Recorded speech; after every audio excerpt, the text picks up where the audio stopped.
asalaamu calaykum soo dhowow libaax iyo libaaxad maanta waxaan doonayaa inaan kuu sharxo filim lagu magacaabo ten clever file line kale waan dareemayaa inaad i haysataan maadaama aan muddaha youtube-ka ka maqnaa oo aan wax muuqaala soo dhigin laakiin afeef baan dhiibanayaa oo waxaan rajeynayaa inaad markaan iyo cudur daartaan maadaama howlaha adduunyadu ay aad isaga tira badan yihiin haddaba aan toos u habaarno muuqaalkeena maanta dhacdada filimka waxa ay ku bilaabanaysaa gabadhan oo lagu magacaabo Michael taa oo ka tooseysa hurdada mise waxay saarkaysaa iyadoo ku xiran qol dhexdiisa mana oga sababta iyo arrinka halkaa keenay wixii ugu dambeeyay ee maskaxaana iyadu xasuusato wuxuu ahaa inay gasho shil gaari Michael markiiba waxa ay bilaawaysaa inay ka istaagto firaashka mise ma awoodeyso oo lugteeda waxa uu ku xiran yahay derbiga waxay haddana markiiba bilaawaysaa inay lugta iska furto laakiin haddana ma awoodeyso intaa kadib haddana waxa ay eegaysaa gidaarada qolka si ay bal unugu hesho waxa ka caawiya in goobtan ay ka baxsato laakiin sidii hore oo kale haddana ma helayso wax caawiyo intaa kadib Michael waxaa galaysa xoogaa quus ah maadaama aysan ilaa hadda ogaanin sababta halkan keentay in cabaara kadib mar qura Michael markan waxa ay milicsanaysaa oo ay maqlaysaa dhawaaqa mobilkeeda oo yaalay meel aad uga yara fog waxay markiiba bilaawaysaa inay raadiso fikrad ay ku soo qabato nasiib wanaag markii ay soo qabato isla markiiba waxay bilaawaysaa inay wacdo booliiska si ay u badbaadiyaan laakiin mar kale haddana ma awoodeyso maadaama goobta aysan lahayn wax anteena ah isla laxdadaana Michelle waxay maqlaysaa dhawaaqa iyo jabaq qof ku soo socda dhinaceeda markiiba waxay ku laabanaysaa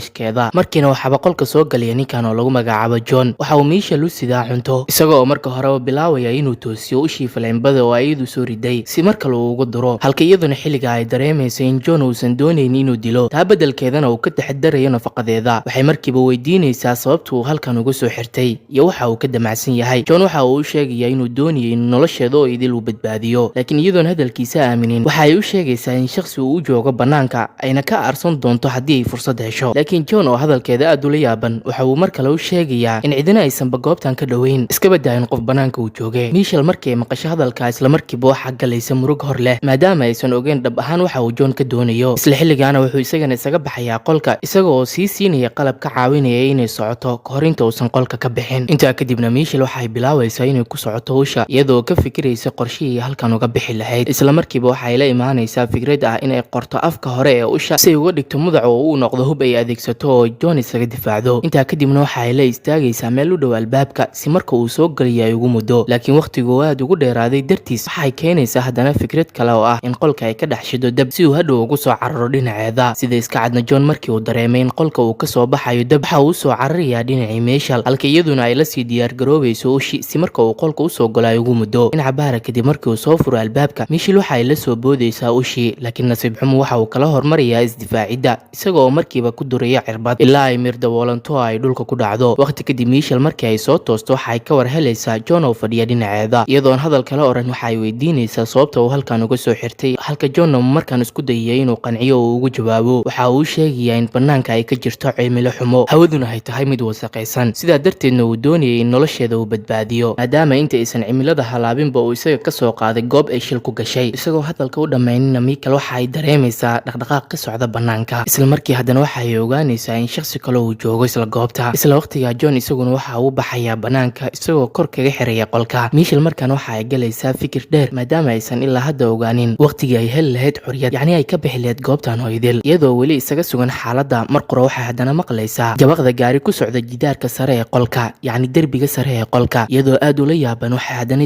isweydiinaysaa waxa ka qaldan goobtan maadaama John uu sheegay in qofna uusan halkan joogin iyadoo yaaban haddana waxa ay soo aadaysaa dhinacii albaabka mise waxayba ogaanaysaa inuu furan yahay waxay u soo dhaqaaqaysaa dhinac kale laakiin sikadiisa waxay indhaha la raacaysaa shakhsi kale oo jiifa qol iyadoo ku dhagan balse uu ka muuqda dhaawac dhanka garabka ah naxtin iyo amakaa kadib shakhsigu waxa uu bilaabayaa in iyadoo uu dejiyo marka hore uu ula hadlo si degan wuxuu haddana bilaabayaa inuu isku sheego laakiin sikadiisa waxaa haddana gadaasheeda kaga soo muuqanaya John balse markaan aan doonayn inuu dareensiiyo wax colaad ah isagoo weliba u soo wadaya qaybaha kale ee goobta si uu u kala tuso ilaa xitaa uu keeno fooqa sare ee looga baxo goobta oo idil waxa uu tilmaamayaa inay fuusho oo ay soo egto waxa ka socda banaanka isla markiiba Michelle waxa ay arkaysaa in meeshu aysan qofna joogin sidoo kale xayawaanada soo mara goobtana ay ciyuuba nafta ka baxaydo John waxa uu sheegayaa haddii ay banaanka u baxdo in iyaduna ay sidan oo kale noqon doonto Michelle haddana waxay mar kale eegaysaa dhinacii kale mise waxay arkaysaa gaari yaala banaanka laakiin aad ugu dhow kii ay wadatay markii ugu dambeysay oo ay shilka galaysay waxayna markiiba niyad ahaan dareemaysaa in John iyagu uu shay ka doonaya balse uu qarinayo intaa kadibna markii la gaaray habeenkii waxa ay si degan isaga soo laabanaysaa qolkeeda daqiiqado kadib waxa uu imaanaya shakhsigii kale ee dhaawac uu kaga muuqday garabka waxa lagu magacaabaa Eto waxa uu bilaabayaa in si degan uu la sheekaysto iyada isagoo u sheegay sheegaya in hadalkii uu sheegay John dhammaantood ay yihiin run ayna halka yimaadeen kadib markii ay galeen shil. laakiin Michelle oo aan hadalka ku soconin markiiba waxay bilaabaysaa in isaga ay ka sheekiso si la mid ah John. intaa kadibna markii la gaaray xilligii cashada waxay imaanayaan hal meel si ay wadajir ugu cunteeyaan. Eeto isla markii waxa uu bilaabayaa inuu la sheekaysto Michelle halka John uu ka xanaaqsan hadalkiisana uu mar qura ku amriyo inuu ka aamuso goobta. intaa kadibna waxay bilaabayaan inay cunteeyaan. Michelle isla markiiba waxay arkaysaa furiyaashii goobta oo yaala meel u dhow iyada balse gacanta ku haya John. isla markii waxay keenaysaa fikrad ay ku xadi karto furiyaasha oo ah inay ku qayliso Eeto iyadoo iska dhigaysa qof doonaya dagaalkiisa. John oo isla markiiba maqlaya hadalka waxa uu dareemayaa caro isagoo marka horeba canaananaya Michelle maadaama iyadu ahayd qofka bilaabay foodada halka iyaduna kaliya ay badoonaysay inuu soo istaago oo uu soo aado dhinaceeda si ay furiyaasha uga furato isagoona dareemin. sida iska cadna waxay la baxaysaa furiyaashii halka isaguna mar kale haddana uu bilaabaya inuu dejiyo oo raaligeliyo maadaama uu la hadlay si adag. intaa kadibna waxay isaga soo laabanayaan cuntadoodii si lamid ah sidii hore halka iyaduna ay furiyaasha ku dhejinayso gacmaheeda si uusan u shanqarin sidoo kalena aan loo maqlin. laakiin wax yar kadib John oo doonaya inuu ka istaago goobta mar qura waxa uu dareemayaa in shakhsi uu ka furtay furiyaasha isagoon weli ficil ku dhaqaaqin. Michelle waxay markiiba ka istaagaysaa miiska iyadoo u soo cararaysa dhinacii banaanka si ay uga baxsato inta uusan John ka soo gaarin. markii ay furtay badi qunfuladii oo uu soo haray kaliya kii u dambeeyay waxaa soo gaaraya John. nasiib wanaagsa waxay ka baxaysaa albaabkii koowaad iyadoo markiiba kor kaga xiraysa John si uusan uga soo gudbin. intaa kadibna waxay imaanaysaa miyaaradii ku xirnaa iridda ugu dambeysay si marka hore ay u egto waxa ka socda banaanka inta aysan goobta ka bixin mise markiiba waxay milicsanaysaa gaari aad u xawaareynaya oo ku soo socda dhinacooda. waxaa ka soo degaysa gabar ay ka muuqato xanuuno iyadoo Michelle ka codsanaysa inay ka furto albaabka. laakiin Michelle markiiba waxaa galaysa cabsi ah haddii ay furto albaabka inay soo wajahaan waxyaabo qaldan. isla markiiba waxay isaga soo noqonaysaa qolkeeda maadaama ay hadda isha soo saartay waxa uu odaygii John ka celinayay. intaa kadibna dhammaantood waxay isaga noolaanayaan si iska caadi ah. in muddaha kadib maalin waxaa gudihii goobta soo wajahaya khatar iyadoo ay iswad xireen dhammaan albaabadii meesha. John isla markiiba waxa uu Michelle ka codsanayaa inay gasho gudaha godadkii hawamareenka si uu u soo ogaato cilada. intaa kadib markii ay timaado meeshii waxay ku soo daahaysaa in cabaar ah maadaama ay aad ula yaabaneed quruxda goobta. mise haddana markii waxay arkaysaa waddo jaranjaro ah oo aada dhanka banaanka. markii ay soo fuusha waxay milicsanaysaa qoraxda oo aysan in muddo ah indhaha saarin. intaa kadib sikadiis haddana waxay meeshii ku arkaysaa qoraal lagu qoray far dhiig ah iyo magac gabar waxayna markiiba ogaanaysaa in gabadhii ka codsanaysay inay ka furto albaabka uu dhalay odaygii John. iyadoo la yaaban dhaqamada uu samaynayo odaygan waxa ay ku soo laabanaysaa goobtoodii mise markaan waxa ay shakhsigii kale ee Eeto u sheegaysaa in odaygii John ay hayso xaalad nafsiyan ah waxayna labadooduba si wadajir ah u go'aansanayaan inay ka baxsadaan goobta si walba oo ay noqoto iyagoo ku ballamaya inay samaystaan dhar ay isaga difaacaan cimilada marka ay tagaan banaanka. ilaa muddo kadib ay sameeyaan dharkii laakiin mar qura markan waxa uu yeeriyay John oo ka codsanayay inay la soo qaadaan fuusto ay ka buuxaan dareere isagoo weliba Eeto ka codsanaya inuu furo. in muddaha kadib Eeto markii uu furo isla markiiba waxa ay ku dhex arkayaan maada halis ah oo jirka qofka bini'aadanka waxyeelo gaarsiin kara iyagoo aad ula yaaban. John mar kale haddana waxa uu Eeto ka codsanaya inuu la qaado laakiin Eeto uu diidayaa ilaa inta uu ugu sheegaya sababta uu dareerahan halkan u keenay. John oo hadalka ka carooday isla markiiba waxa uu la soo baxayaa biskoolad isagoo mar qura Eeto ku dhufanaya xabad ilaa ay naftu ka baxday halka isla markiina Michelle uu ku dhex tuurayo qolkeedii isagoo ku xiraya albaabka. dhinaca kale Michelle iyaduna markaan waxa ay dareemaysaa murug ka darantii hore waxay go'aansanaysaa in si walba ay noqoto ay ka baxsato goobtan maadaama John uu kusoo kala wareegi karo oo uu dili karo waqti walba. waxay sii wadanaysaa in qolkeeda ay kusii dhex samaysato dharka ilaa mar qura ay maqasho dhaqaaq dhinaceeda kusoo socda isla markiiba waxa ay dharkii ku qarinaysaa joodariga qaybtiisa hoose. intaa kadibna John markii uu soo galo waxa uu eegayaa hareeraha qolka mise waxa uu dareemayaa inay wax ka qaldan yihiin isagoon la hadlina wuxuu iska go'aansanayaa inuu iska laabto. laakiin inta uusan dhaqaaqin waxa uu arkayaa dharkii yaalay joodariga hoostiisa markiiba waxa uu bilaabayaa inuu soo qaado laakiin Michelle waxa isku dayaysaa inay ka celiso ilaa ay la dagaasho oo ay qolka horod uga soo baxdo. nasiib xumase markiiba uu ka daba imaanaya ilaa haddana ay mar kale soo gasho qolkii uu John ku dilay Eeto isagoo raba markan inuu qabto waxa ay ku soo daadinaysaa dareerihii iyadoo orodna uga baxaysa qolka halka Johnna markaan uu qaybta hoose ka soo gaaraya dhaawac. Michelle iyadoo ka faa'iideysanaysa fursadan waxa ay imaanaysaa qolkeedii si ay u qaadato dharkii kadibna ay uga baxdo duleelkii hawamareenka. markii ay timaado fooqa sare ee laga booxo waxay bilaawaysaa inay jabiso qunfuladii ku xirnaa albaabka halka mar qurana goobta uu ka buuxsamayo hawadii wasaqaysnayd ilaa ay ugu dambeyn Michelle u soo baxdo banaanka. waxay dareemaysaa cabsi ah inay soo wajahdo cudurro maadaama aysan ku kalsooneen muddada uu hayn karo dharkan oo uu ka difaaci karo cimilada halaysan. laakiin mar qura waxay arkaysaa shimbire isaga socda si caadi ah waxay dareemaysaa in cimiladu ay tahay sideedii hore. John uu u sheegaya been. intaa kadibna waxay iska furaysaa afkii waxayna soo qaadanaysaa gaarigii yaalay banaanka ilaa la gaaro waqtigii gabaldhaca habeenkiina uu soo curdanaado. ugu dambeynna waxa ay imaanaysaa guri dabaq ah, laakiin si lama filaana waxa ay dareemaysaa inay kusoo socoto hawadii wasaqaysneed, sidoo kale cimiladuna ay isbedeli rabaan. Michelle markiiba waxay xiranaysaa dharkeeda,